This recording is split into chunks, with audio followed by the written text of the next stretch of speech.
एक बार हजरत ख्वाजा मोइनुद्दीन चिश्ती रहमतुल्लाह अलैहि इस्लाम का पैगाम फैलाने की नीयत से अपने कुछ मुरीदों के साथ अजमेर शरीफ के एक स्थान पर तशरीफ लाए।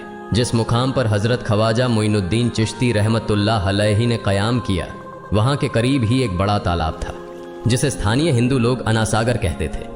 उस दौर में इस तालाब की वसात और पवित्रता के कारण हिंदू समाज में इसका बहुत एहतराम किया जाता था। उनका यह अकीदा था कि जो शख्स दिन भर गुनाह करने के बाद इस तालाब में गौस्ल करता है, उसके तमाम गुनाह धुल जाते हैं। इसी वजह से वे इस तालाब को हमेशा दियों से सजाए रखते थे।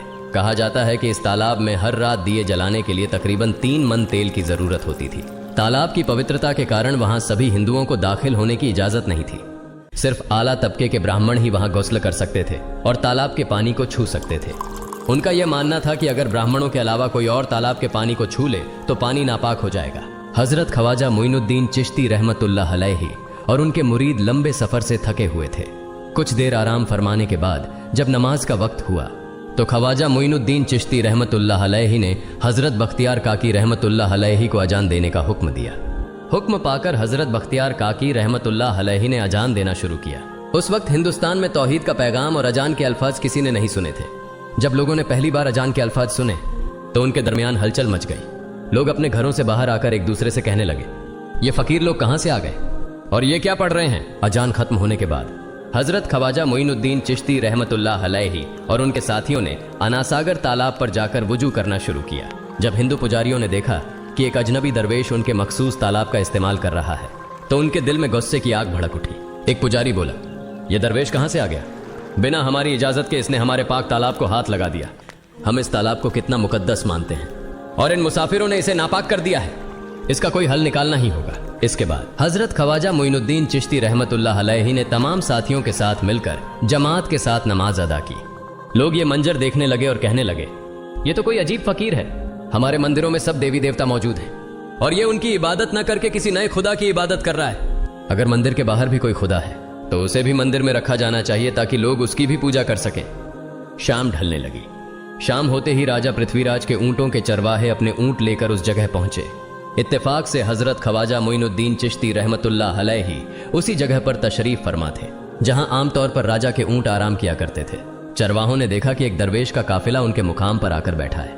उन्होंने हजरत ख्वाजा मोइनुद्दीन चिश्ती रहमतुल्लाह अलैहि और उनके साथियों से कहा, अरे फकीर बाबा, आप कहां से तशरीफ लाए हैं और यहां आकर बैठ गए।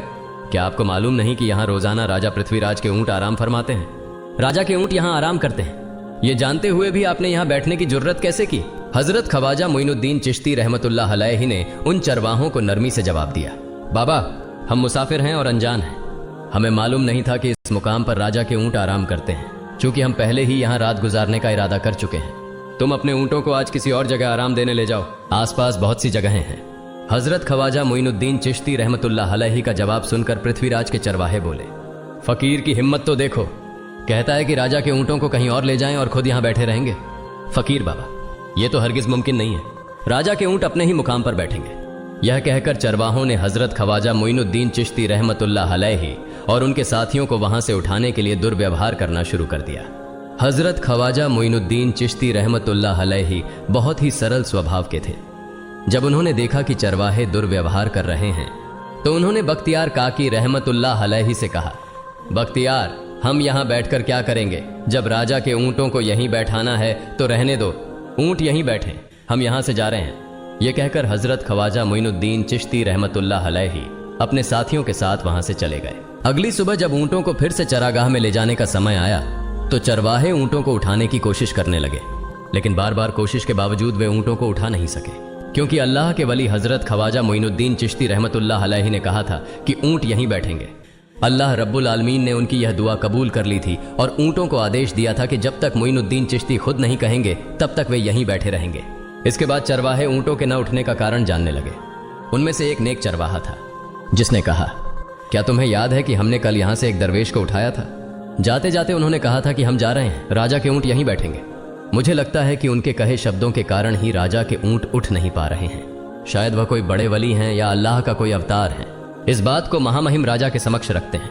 इसके बाद चरवाहे पृथ्वीराज के पास पहुंचे और हाथ जोड़कर निवेदन किया, महाराज, हमने बहुत कोशिश की लेकिन आपके ऊंटों को उनके स्थान से नहीं उठा सके और उन्हें चरागाह में घास चराने नहीं ले जा पा रहे हैं। राजा पृथ्वीराज ने आश्चर्य से पूछा, क्या ऊंटों को कोई बीमारी है जिस कारण वे उठ नहीं पा रहे? चरवाहों ने कहा, महाराज ऊंट पूरी तरह स्वस्थ हैं, उन्हें कोई बीमारी नहीं है।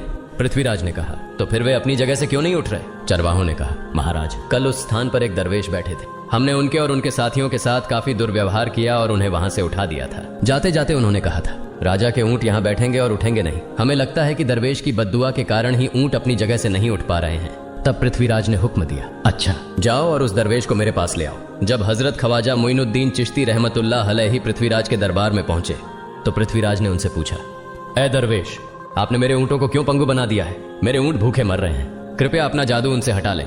अगर जादू नहीं हटाया तो मेरे ऊंट भूखे मर जाएंगे। पृथ्वीराज की बात सुनकर हजरत ख्वाजा मोइनुद्दीन चिश्ती रहमतुल्लाह अलैहि मुस्कुराते हुए बोले, हे अल्लाह के बंदे, हम मुसलमान हैं और मुसलमान कभी जादू नहीं करते। तुम्हारे ऊंटों को मैंने नहीं बल्कि इस संसार के पालनहार महान अल्लाह रब्बुल आलमीन ने बैठाया है।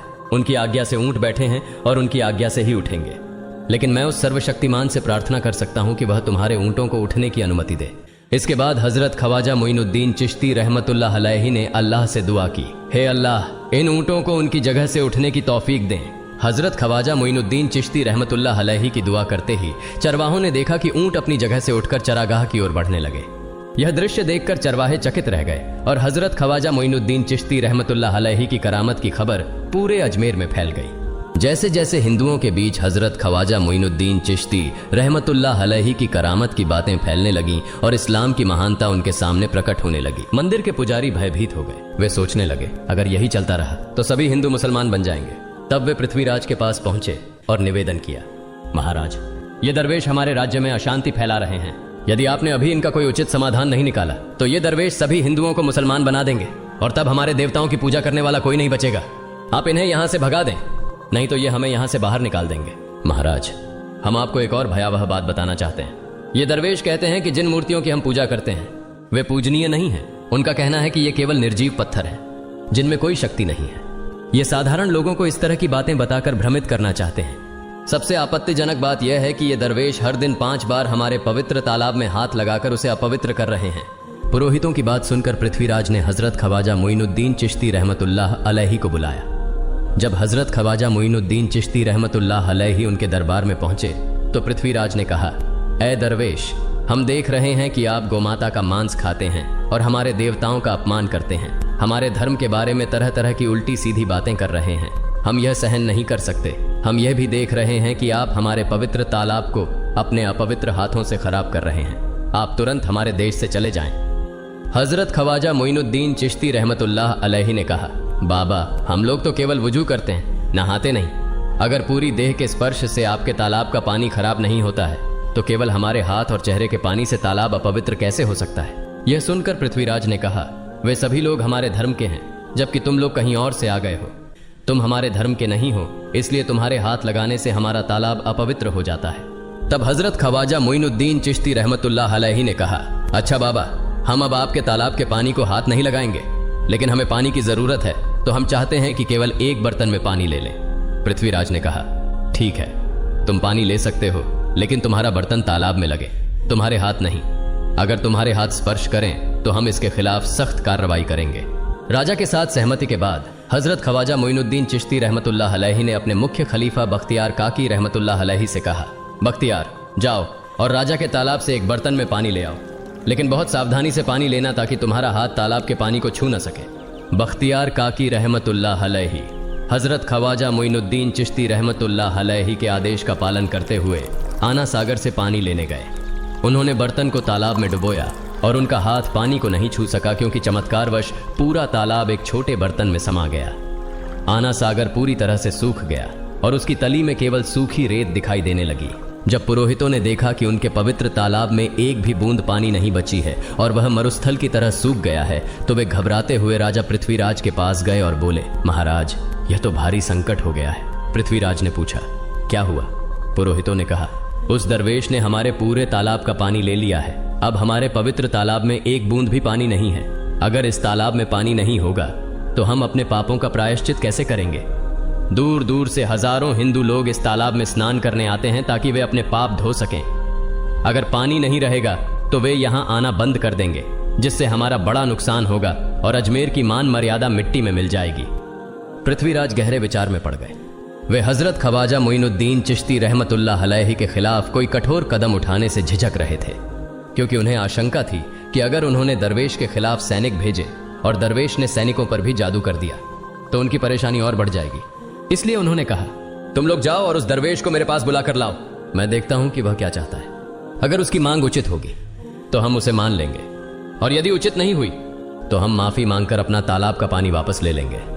जब हजरत ख्वाजा मोइनुद्दीन चिश्ती रहमतुल्लाह अलैहि पृथ्वीराज के दरबार में पहुंचे तो पृथ्वीराज ने कहा, ऐ बाबा, आपने हमारे तालाब का सारा पानी ले लिया है, हम अपने पापों का प्रायश्चित कैसे करेंगे? पूरे दिन के पाप हम इस तालाब में स्नान करके धोते हैं, अगर तालाब में पानी नहीं होगा तो हम अपने पाप कैसे धोएंगे?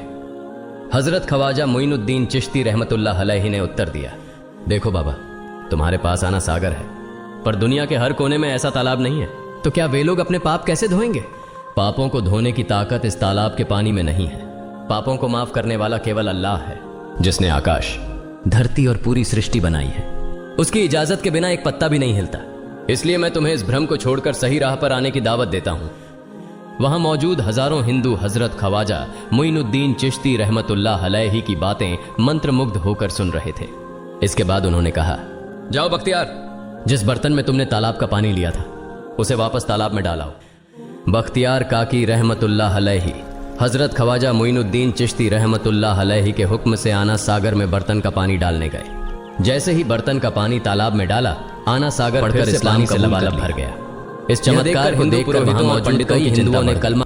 वे पृथ्वीराज के पास गए और बोले, महाराज, यदि अब कोई उपाय नहीं किया गया तो सारे हिंदू मुसलमान हो जाएंगे। पृथ्वीराज ने कहा, मुझे सलाह दो, इस दरवेश का मुकाबला कैसे किया जा सकता है? पुरोहितों ने कहा, यह दरवेश एक बड़ा जादूगर है, इसलिए इसका मुकाबला भी जादू से करना होगा। हमारे बीच एक बड़े पुरोहित और जादूगर रामदेव हैं, उन्हें इसके मुकाबले में भेजें। अगर वह जादू से इसे हरा सके तो हम अपने हिंदू धर्म का गौरव फिर से प्राप्त कर सकेंगे। पृथ्वीराज ने रामदेव को बुलाकर कहा, रामदेव, मैं तुम्हें इस दरवेश को जादू से हराने की जिम्मेदारी दे रहा हूं। अगर तुम उसे हरा सके तो हम अपने धर्म का गौरव फिर से पा सकेंगे। रामदेव ने पृथ्वीराज को आश्वस्त करते हुए कहा, महाराज, आप चिंता न करें, इस दरवेश को हराना मेरे लिए बहुत आसान है। मैं आपके समक्ष हमारे धर्म का गौरव वापस लाकर रहूंगा। इसके बाद रामदेव अपने साथियों के साथ हजरत ख्वाजा मोइनुद्दीन चिश्ती रहमतुल्लाह अलैहि के सामने मुकाबले के लिए पहुंचा। उसने कहा, मोइनुद्दीन, अगर तुम में ताकत है तो मुझसे जादू का मुकाबला करो। मैंने तुम जैसे बहुत से जादूगरों को हराया है, तुम्हें हराना तो मेरे लिए साधारण बात है। हजरत ख्वाजा मोइनुद्दीन चिश्ती रहमतुल्लाह अलैहि ने उसकी बातों का कोई जवाब नहीं दिया। रामदेव ने देखा कि हजरत ख्वाजा मोइनुद्दीन चुप हैं, तो उसने गाली गलौज करना शुरू कर दिया। जब रामदेव अपनी हदें पार कर गया तो हजरत ख्वाजा मोइनुद्दीन ने उसकी आंखों में देखते हुए कहा, रामदेव, तू चिल्ला रहा है, लेकिन मैं तेरे माथे पर ईमान की रोशनी देख रहा हूं। हजरत ख्वाजा मोइनुद्दीन चिश्ती रहमतुल्लाह अलैहि की यह बात सुनते ही रामदेव कांपने लगा, और उसी क्षण अल्लाह रब्बुल आलमीन ने उसके दिल में ईमान की रोशनी डाल दी। रामदेव हजरत ख्वाजा मोइनुद्दीन चिश्ती के चरणों में गिर पड़ा और बोला, हे अल्लाह के वली, मैंने आपके साथ बहुत बेअदबी की है, मुझे माफ करें और मुझे कलमा पढ़ाकर इस्लाम की राह दिखाएं। हजरत ख्वाजा मोइनुद्दीन चिश्ती रहमतुल्लाह अलैहि ने रामदेव को कलमा पढ़ाया और उनका नाम रखा मोहम्मद सादिक। इतिहास बताता है कि बाद में रामदेव मोहम्मद सादिक के रूप में एक बड़े अल्लाह के वली बन गए। प्रिय पाठकों, सोचें, जो रामदेव हजरत ख्वाजा मोइनुद्दीन चिश्ती को पराजित करने आए थे, वही अब उनके हाथ में हाथ देकर इस्लाम की शांति की छांव में आ गए। यह अल्लाह रब्बुल आलमीन का चमत्कार और शक्ति है, जो जिसे चाहे हिदायत दे सकता है। आमीन।